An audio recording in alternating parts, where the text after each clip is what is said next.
Hey Tigers, we've got another special edition of Miss Nick's Math Lab for you today. Today we're going to be talking about something that we can use our area method of multiplication to help us solve, and those are area and perimeter problems.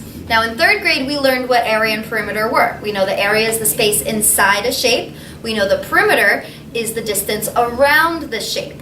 Now this year in fourth grade we're going to use those facts to help us solve actual word problems or real life problems that involve area and perimeter. So our first example of a question you might see like this. A rectangle has a width of 3 and an area of 27. What is the length? I first need to mark up my question. I know I'm working with a rectangle, so it's going to be some type of quadrilateral. I know that width is my math word, and I want to recognize that my width is 3. Because sometimes if I don't notice what this number is representing, I might get my numbers all mixed up, and then my answer is going to be completely wrong. So my width is 3, my area is 27. My question, what is the length of this rectangle? So when we have a question like this, there's always one thing that we do first. We draw a picture and we write our equation. So the first thing I need to do is draw that picture. It's a rectangle, so I'm going to draw myself a rectangle.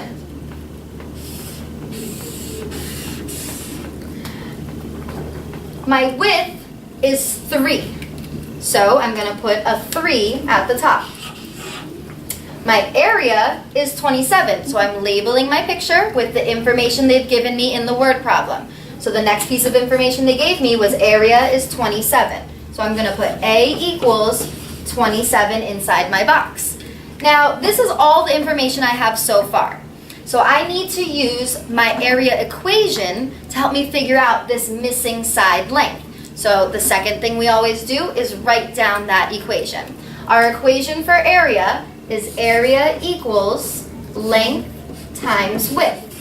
Once I've identified the equation I need to use and I've written it down, now I just need to plug in the information that my question gave me to solve for my missing piece of info. So area, they've told me is 27. So right under my A, I'm going to write my formula again, but I'm going to replace my letters with the numbers that I know. So the A turns into 27 because my area is 27. My length, I don't know what it is yet, so I'm going to leave that as an L because it's a mystery number. My width is 3, so I'm going to turn that into a 3. Now I have a multiplicative comparison that we've been practicing. 27 is L times as many as 3. So I need to ask myself, I know my 3's multiples. 3 times what number is going to give me 27? If I think of it backwards like this, and I think back to my math facts, I know 3 times 9 is going to give me 27. So my length equals 9. And that's my final answer. So I solved for my missing piece of information. Now there's another type of question we might see that asks us to use the perimeter. So let's look at this part 2 example. For this one, they didn't write out our question. They gave us a diagram, a model. So we're going to use this model to identify the information we know. We know the width is unknown. We don't know what it is because it's a W. We know the length is 4 though, and we know the perimeter is 28. Since they mentioned the perimeter, this time I need to use my perimeter formula to solve for my missing information. So perimeter, since it's given to me, means I'm going to use P equals, and this year we use our 4th grade perimeter equation. It's 2 times the width plus 2 times the length. Just like I did with area, I now have to plug in the information that my question gave me so I can solve for that missing info.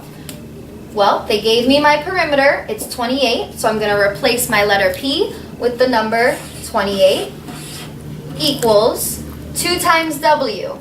I still don't know my W, so I'm leaving that as 2 times W. But then when I get to my second set of parentheses, I see 2 times L. I do know my L, it's 4. So I'm going to put that into my parentheses, 2 times 4, to replace the L since now I know what that is. My next step is to again rewrite my formula, but this time I'm gonna actually multiply the things I can multiply. 28, I can't do anything to it yet, so it stays 28. I don't know my multiples of W. I can't multiply 2 times W without knowing what it is, so this stays 2 times W. 2 times 4 I can multiply, so that becomes plus 8. And now I have 28 equals 2 times W plus 8. What this is telling me is that my perimeter, my whole way around the box, is equal to 2 times this W, so this plus my 2 4s. If I want to find out what just my width is, I need to take away my 2 side lengths. So if I come over to my equation, my 2 side lengths are represented with this 8.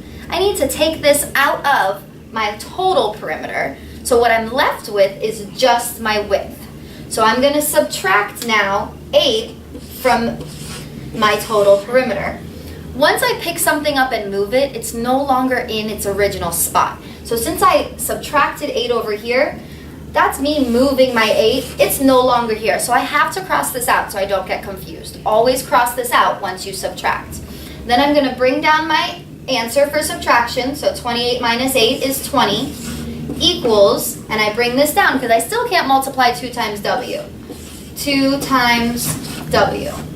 My next step is to ask myself, just like I did with area, 20 is 2 times as many as what number? If I think about this and my multiples in my head, I know 20 is 2 times 10. So my width equals 10. Now there may be a couple questions that ask you to do these 2 steps together to find a missing information. All you have to do is break it down and do each one the way I've shown you.